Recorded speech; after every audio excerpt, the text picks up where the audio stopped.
Public सभाओं में खड़े होकर हमें गाली दी जाती है, मजाक उड़ाया जाता है। तो ये अगर वो लोग ऐसा सोच रहे हैं कि ये कह के वो बहुत सुपरहिट हो जाएंगे, तो ये घर घर की औरत इस बात का बुरा मानती है। जिस इंटरव्यू की आप बात कर रहे हैं वो हमने भी देखा है कि हमारे यहाँ कोई आता है तो बेटी चाय पिलाती है।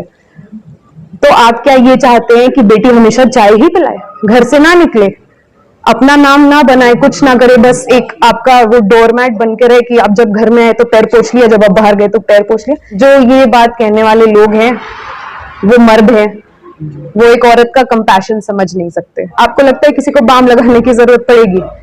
और हम बाम लगाए, हम भी अब जनता के बीच में जाते हैं तो हम एक आदमी की नजर देख के बता देते हैं कि ये हमसे सच बोल रहा है कि झूठ बोल रहा है। अगर हम एक ड्रामा करते खड़े होके स्टेज पे, तो आपको लगता है जनता इतनी बेवकूफ है कि हम बाम लगा के रोते रहे और जनता हमारे साथ रोने लगी? बीच में जो हमें सारे विरोधियों ने घेर लिया उससे हमारे बहुत नुकसान हुआ। लेकिन अब हम लोग, जैसे मेरा एक भाई है, वो हमारे भाई के लिए कहता है कि ये जो अभिमन्यु है ये चक्रव्यूह तोड़ के आ चुका है। तो अब हम लोग इस चक्रव्यूह से बाहर निकल चुके हैं और अब हम लोग We are only looking at more progress. Amarmani Tripathi उस समय के इतने बड़े नेता थे कि सब लोग ये कहते थे कि अगले चीफ मिनिस्टर यही होने वाले हैं। अचानक से वो ऐसे केस में फंस गए, 20 साल से जेल में है। कौन सा नेता आपने देखा जो 20 साल से जेल में है? तो ये एक बहुत बड़ी पॉलिटिकल कॉन्स्पिरेसी है। चुनाव अनाउंस होने के बाद हमारे भाई को उठा लिया 3 महीने के लिए, जिस दिन इलेक्शन का रिजल्ट आया उस दिन वो छूट जाता है। नमस्कार, चौथा स्तंभ यूपी न्यूज के चुनावी यात्रा में आप सभी का स्वागत है। रात के 10 बजने वाले हैं और हम नौतनवा विधानसभा में घूम रहे थे। हमारे साथ मौजूद हैं बात करने के लिए यहाँ के जो विधायक हैं अमरमणि त्रिपाठी जी, उनकी दोनों बहनें तनुश्री और अलंकृता। मैम, सबसे पहले तो स्वागत है आप लोगों का। 2017 में 2 बहनें आती हैं और मोदी योगी लहर को जो है वो तहस नहस कर देती हैं और इतने बड़े अंतर से आपके भाई चुनाव जीत जाते हैं। तो उस चुनाव का जो अनुभव है, इस चुनाव में कितना काम आएगा? 100% काम आ रहा है। जो वो तो पहली बार था, हम लोग नौसिखिया थे। 10 लोगों की, मेरे को स्पेशली, ये तो बोल्ड है, मेरे को 10 लोगों से बात करने में, मैं इंट्रोवर्ट टाइप की लड़की हूँ, तो बात करने में झिझक होती थी, डर लगता था, स्टेज फ्राइट थी। अब ये आलम है कि 10-10 हजार लोगों को एड्रेस करवा दिया गया उस समय, क्योंकि इतना सपोर्ट मिला हमें यहाँ से कि इतने लोगों को एड्रेस करते करते अब हमारी सारी झिझक खत्म हो गई है। प्लस हम सबको पर्सनली जान चुके हैं। पढ़ाई आप दोनों की कहाँ से हुई है, पहले आप बताइए फिर। मैंने दिल्ली यूनिवर्सिटी से BA किया है, उसके बाद MA मैंने यूनिवर्सिटी ऑफ लंदन से किया है। और मैंने भी पर्ल एकेडमी से टेक्सटाइल डिजाइनिंग करी है। उसके बाद अभी अपना MSc कंप्लीट किया है यूनिवर्सिटी ऑफ लंदन से। अभी आप लोग केवल चुनाव कैंपेन कर रही हैं भाई का, या फिर और अन्य भी कुछ काम करती हैं? मैं अपना स्कूल देखती हूँ यहाँ पे, हमारे विधानसभा में ही हमारा स्कूल है, तो मॉडर्न एकेडमी नौतनवा और मॉडर्न एकेडमी पैसिया मैं देखती हूँ। मेरा मॉडर्न एकेडमी गोरखपुर है, तो हम लोग एजुकेशन की फील्ड में है जी।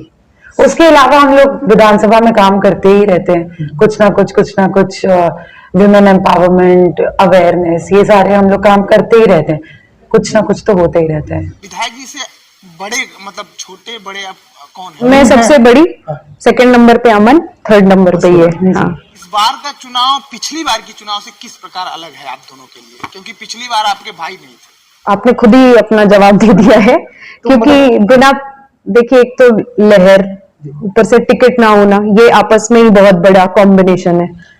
ऊपर से प्रत्याशी को हमारे एक साजिश के तहत उठा लिया गया लास्ट मिनट।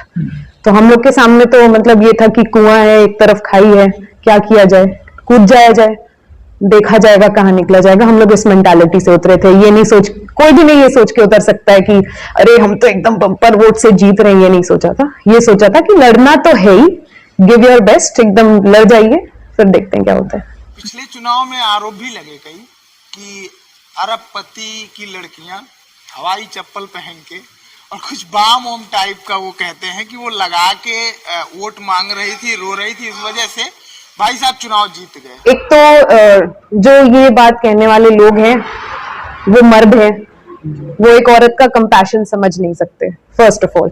दूसरी बात यह है कि औरत हो मर्द हो, कोई भी हो, अगर आपके घर से आपके माता पिता पहले से ही एब्सेंट हो और एक भाई है वो भी चला जाता है ऐसे टाइम पे, और चुनाव आपके सर पे, चुनाव हो या ना हो, आप दो लड़कियां अकेले हैं घर में, तो आप रोएंगे या हंसेंगे? आप खुद बताइए। तो वही हमारा हाल था। इसमें बाम, आपको लगता है किसी को बाम लगाने की जरूरत पड़ेगी? और हम बाम लगाए, हम भी अब जनता के बीच में जाते हैं तो हम एक आदमी की नजर देख के बता देते हैं कि ये हमसे सच बोल रहा है कि झूठ बोल रहा है। अगर हम एक ड्रामा करते खड़े होके स्टेज पे, तो आपको लगता है जनता इतनी बेवकूफ है कि हम बाम लगा के रोते रहे और जनता हमारे साथ रोने लगी? जनता बहुत समझदार है। विपक्षी हैं, वो कहते हैं कि क्यों उनकी घर की महिलाओं को सामने आना पड़ रहा है वोट के लिए। ये आरोप लगाना ऊपर, ये आरोप तो लगता ही है। पब्लिक सभाओं में खड़े होकर हमें गाली दी जाती है, मजाक उड़ाया जाता है। तो ये अगर वो लोग ऐसा सोच रहे हैं कि ये कह के वो बहुत सुपरहिट हो जाएंगे, तो ये घर घर की औरत इस बात का बुरा मानती है। अब इस जमाने में हम लोग रह रहे हैं कि इवन मोदी जी का ये एक वो है फ्रेज कि बेटी पढ़ाओ बेटी बचाओ। तो अगर हम अपने, वो हमने भी जिस इंटरव्यू की आप बात कर रहे हैं वो हमने भी देखा है कि हमारे यहाँ कोई आता है तो बेटी चाय पिलाती है।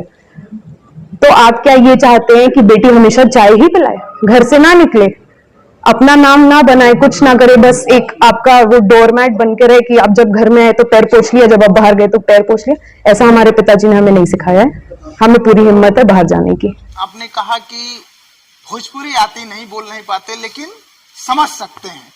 तो यहाँ तो भोजपुरी का जो पूरा ये इलाका है, आप लोग जाती होंगी ग्राउंड पे, भोजपुरी के मतदाता मिलते हैं, तो कनेक्ट कैसे करती हैं भोजपुरी के मतदाताओं को? बचपन से हम लोग यहीं रहे हैं, तो ऐसा नहीं है कि हम लोग को भोजपुरी समझ में नहीं आती या भोजपुरी बोल नहीं पाते हैं। हाँ, डेली डायलेक्ट हमारा भोजपुरी में नहीं है, लेकिन जब बोलनी पड़ती है तो हम बोल सकते हैं, और समझ में तो हमें पूरी भोजपुरी आती है। हमारे पिताजी, हमारा भाई, हमारी दादी, सब लोग भोजपुरी में बात करते हैं, तो हमें भोजपुरी से ना कोई प्रॉब्लम है, ना ही कोई हमको समझने में या समझाने में कोई दिक्कत है। वो कहते हैं कि जो परिवार है वो मान सिंह की तरह है और हम महाराणा प्रताप की तरह हैं। आप स्वाभिमान बेच देते हैं, वो स्वाभिमान नहीं बेचेंगे। इस पे मैं ये कहना चाहूंगी कि अगर वो स्वाभिमान से अगर वो मीन करते हैं कि घर की लड़कियां बाहर निकलती हैं, तो क्या आज मायावती जी हमारी इस देश की one of the biggest parties चला रही हैं, क्या उनने अपना स्वाभिमान बेच दिया? क्या प्रियंका गांधी जी कांग्रेस चला रही हैं, क्या उनने अपना स्वाभिमान बेच दिया? क्या ममता बनर्जी, इंदिरा गांधी, कल्पना चावला, कोई लड़की जब आगे बाहर निकल के काम कर रही है तो क्या वो अपना स्वाभिमान बेच रही है? एक इज्जत से और एक रिस्पेक्ट से हम अपना काम कर रहे हैं, आगे बढ़ रहे हैं। ना हम कभी विरोधी के खिलाफ कुछ बोलते हैं, ना ही हम अपने मुंह से किसी और का नाम लेके उनको सुशोभित करना चाहते हैं। तो हम बस इतना ही बोलेंगे कि जो लोग बोलते हैं बोलने दीजिए, लेकिन हमारा स्वाभिमान जितना हमेशा से रहा है वैसा ही अभी भी क्रिस्प एंड क्लियर है। आरोप लगते हैं कि आप लोग लग्जरी लाइफ जीने के लिए गोरखपुर में निवास करते हैं, जैसे ही चुनाव आता है आप लोग नौतनवा में आ जाते हैं। बिल्कुल गलत है ये बात। हमने जन्म गोरखपुर में ही लिया, हमारे पिताजी की कर्म भूमि यही है, तो हम लोग यहाँ भी रहते हैं और वहां भी रहते हैं। और हमने एजुकेशन गोरखपुर में प्राप्त की शुरुआती, और हमारी दादी और हमारे बाबा वहां थे, तो हम लोग इसमें नहीं बिलीव करते हैं कि दादी बाबा को छोड़ के किसी और घर में रहा जाए। तो उनके साथ ही जैसे उन्होंने कहा वैसे हमारे पिताजी ने हमें अपने दादी बाबा के ऊपर छोड़ दिया। वो तो हमेशा फील्ड में रहे, और जब से हम इस लाइफ में तब से हम फील्ड में। और हमने अभी आपसे मेंशन किया था कि हमारा स्कूल है यहाँ पे, तो हम डेली आते जाते हैं, डेली की मेरी इंटरेक्शन है लोगों से, बच्चों से, हर किसी से। कहीं भी हम जाते हैं तो कोई हमें ये नहीं कहता है कि कोई हमें पहचानता नहीं है। हाँ, ये है कि हम डेली ऐसे बाहर फील्ड में नहीं निकल जाते, लेकिन हम हर जगह, मतलब हम कार्यालय से लेके इस घर पे रहते हैं, अपना स्कूल देखते हैं। तो ऐसा नहीं है कि हम बस चुनाव के समय यहाँ आते हैं, हम हमेशा यहीं रहते हैं। आरोप तो इस विधानसभा में बहुत लगते हैं। आरोप है कि वो कहते हैं कि जिसके भाई और पिताजी एक ही तरीके के केस में आरोपी हों, उनकी बहनें अगर बाहर जाके समाज में मुंह दिखाती हैं तो बड़ी हिम्मत की बात है, हम उनके हिम्मत की दाद देते हैं। देखिए, हमें भी पता है, और बाकी जो हमें एक पर्सनल लेवल पे जानता है, चाहे वो हमारी क्षेत्र की जनता हो, चाहे रिश्तेदार हो, चाहे फ्रेंड्स हो, वो जानते हैं कि हम कैसे हैं और हम क्या, हमारे अंदर की क्या कैपेबिलिटी है, क्या हम ऐसे लोग हैं जो किसी को इतना हार्म पहुंचा सकते हैं। सब लोग जानते हैं कि हम ऐसे नहीं है, और हमें पता है कि ये फेक केसेस में ड्यू टू पॉलिटिकल कॉन्स्पिरेसीज हमारी फैमिली को एक ही तरह के केसेस में फंसाया गया है।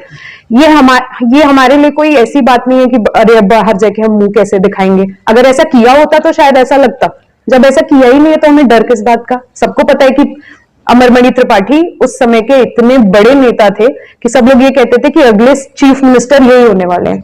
अचानक से वो ऐसे केस में फंस गए, 20 साल से जेल में है। कौन सा नेता आपने देखा जो 20 साल से जेल में है? तो ये एक बहुत बड़ी पॉलिटिकल कॉन्स्पिरेसी है। चुनाव अनाउंस होने के बाद हमारे भाई को उठा लिया 3 महीने के लिए, जिस दिन इलेक्शन का रिजल्ट आया उस दिन वो छूट जाता है। कुछ आपको नहीं लगता कि ये कुछ लगा था उसमें बरी भी हो गए थे सर? बरी भी हो गए, तो ये तो फंसाने की टैक्टिक्स है। अब हम लोग भाई बच्चे रहे, बच्चे ही हैं अभी, मतलब सब लोग अपने माता पिता के साथ अभी भी रहते हैं, हमारी भी वही उम्र है, और अभी हम उतने परिपक्व नहीं है कि हम एकदम से ऊपर निकल के एकदम अटल बिहारी वाजपेयी बन जाएं, इंदिरा गांधी बन जाएं। तो धीरे धीरे पिताजी अगर रहे होते सिखाते तो हम एकदम, इस समय हम लोग जहां हैं उस हिसाब से बहुत अच्छा कर रहे हैं और हमें कोई शर्म नहीं है। इस बार का जो चुनाव है उसकी तैयारी कैसी चल रही है और कैसा जन समर्थन मिल रहा है? हम लोग क्या करते हैं कि हम दोनों, भाई तो हमारा पूरी फील्ड देख रहा है और बहन मेरी लक्ष्मीपुर ब्लॉक देखती है, हम लोग मैं नौतनवा ब्लॉक देख रही हूँ। तो सब लोग अपना अपना हम लोग जाते हैं, जनसंपर्क करते हैं और एंड में आगे दिन की मीटिंग करते हैं। तो पॉजिटिव ही, मुझे तो ऐसा लग रहा है कि सब हर तरफ से पॉजिटिव ही है। बहुत ही पॉजिटिव है। हम लोग चुनाव जीत रहे हैं और इनफैक्ट मेरे ख्याल से तो पिछली बार से ज्यादा वोटों का हमारा रिकॉर्ड होने वाला है, क्योंकि 1.5 लाख का आंकड़ा, क्योंकि जनता ने हमें पिछली बार भी देखा, हम पहले भी आए और उसके बाद भी 5 साल यहाँ पे जितना काम हुआ है वो जब उससे बीच में 5 साल का जो गैप हुआ था उसमें काम बिल्कुल रुक गया था। तो हमने इतना काम किया है, हाई मास्क लाइट, बंधा, सुरक्षा खाई, जो भी लोकल इश्यूज थे हर चीज पे हमने टच किया है, काम किया है। Everything we done for the constituency. तो हमें इस बहुत ही अच्छा रिस्पॉन्स मिल रहा है, वी आर क्लियरली विनिंग। इस बार का चुनावी मुद्दा क्या है 2022 का? 2022 का हमारे क्षेत्र का तो देखिए वही है कि जंगली जानवर फसल खा जाते हैं। तो ऑलरेडी मेरे भाई ने ये बात ऐलान कर दी है कि वो ऑलरेडी ये चीज पास स्वीकृत करा चुके हैं कि जो सुरक्षा खाई है वो खोद दी गई है, वहां पे बस वो तार बांधने रह गए। तो ये सबसे बड़ा इशू रहेगा, क्योंकि हमारी, आपको पता है कि जो नौतनवा की बेल्ट है वो मोस्टली एग्रीकल्चरल है। तो हमें उनको प्रोटेक्शन देना है, अपने आदमी को, अपने हर आदमी को प्रोटेक्शन देनी है इस चीज से। और सड़क, पानी, बिजली हमेशा से पहुंचाते आए हैं। एजुकेशन में हम लोग बहुत आगे निकल गए हैं।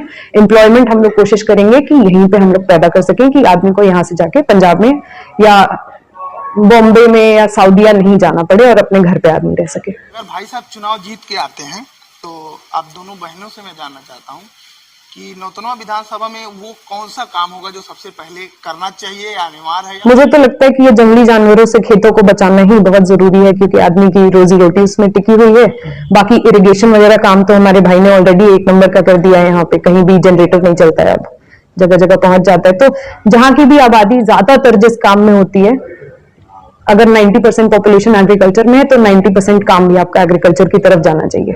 ये जो इलाका है पिछड़ा है, महिलाओं के लिए बहुत पिछड़ा है। अभी उस स्तर का महिलाओं के लिए लोगों का जो मन है, मतलब परिवार उस तरीके से तैयार नहीं हुआ कि लड़कियों को बाहर पढ़ने के लिए भेजें और अन्य चीजें सारी।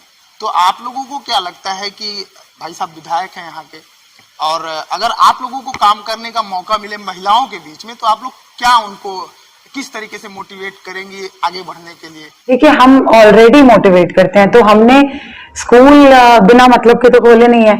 हमारे स्कूल में मुद्दा बस इतना नहीं है कि हम बच्चों को पढ़ाई करवाएं, हम बच्चों को बचपन से विमेन एम्पावरमेंट, जेंडर इक्वालिटी और ये सारी चीजें बचपन से ही सिखाते हैं कि आगे जाके जब यही बच्चे जो बड़े होंगे, जो हमारे देश के भविष्य हैं, हमारे क्षेत्र के भविष्य हैं, उनके जब परिवार, हम रूट से काम कर रहे हैं, तो जब ये बच्चे बड़े होंगे तो वो हमको देख के बड़े होंगे, हमारी बहन को देख के, हमारे भाई को देख के, हमारे परिवार को देख के, कि हम लोगों ने कभी भी महिला और पुरुष में भेदभाव नहीं किया। तो यही चीज है, इससे हम आगे बढ़ते हैं और यही सीख हम आगे बांट रहे हैं, कर रहे हैं और ऐसे ही आगे बढ़ेंगे।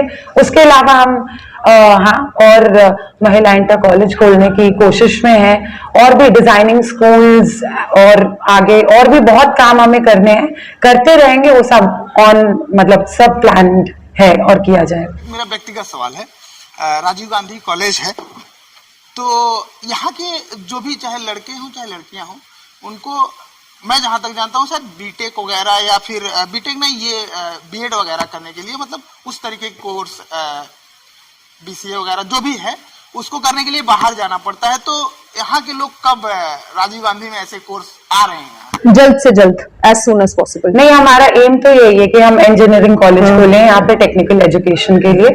इंजीनियरिंग कॉलेज ही नहीं, हम तो मेडिकल कॉलेज खोलना चाहते हैं। मेरे पिताजी ने बहुत ही पहले मेडिकल कॉलेज का प्रस्ताव पास भी करवा लिया था। तो देखिए, हमारा बीच में जो हमें सारे विरोधियों ने घेर लिया, उससे हमारे बहुत नुकसान हुआ। लेकिन अब हम लोग, जैसे मेरा एक भाई है, वो हमारे भाई के लिए कहता है कि ये जो अभिमन्यु है ये चक्रव्यूह तोड़ के आ चुका है। तो अब हम लोग इस चक्रव्यूह से बाहर निकल चुके हैं, और अब हम लोग we are only looking at more progress. बहुत बहुत धन्यवाद हमसे बात करने के लिए। दोनों बहनें जो हैं, इनके बारे में ज्यादा कुछ बताने की जरूरत नहीं है। आपने 2017 का चुनाव देख लिया होगा। अगर आप वाकिफ नहीं है इनसे, तो आप पिछला चुनाव देखिए, किस तरीके से पूरा जो समीकरण था, चुनावी समीकरण, वो नौतनवा में धराशायी हो चुका था। आप हमारे साथ बने रहिए, महाराजगंज कवरेज कर रहे हैं।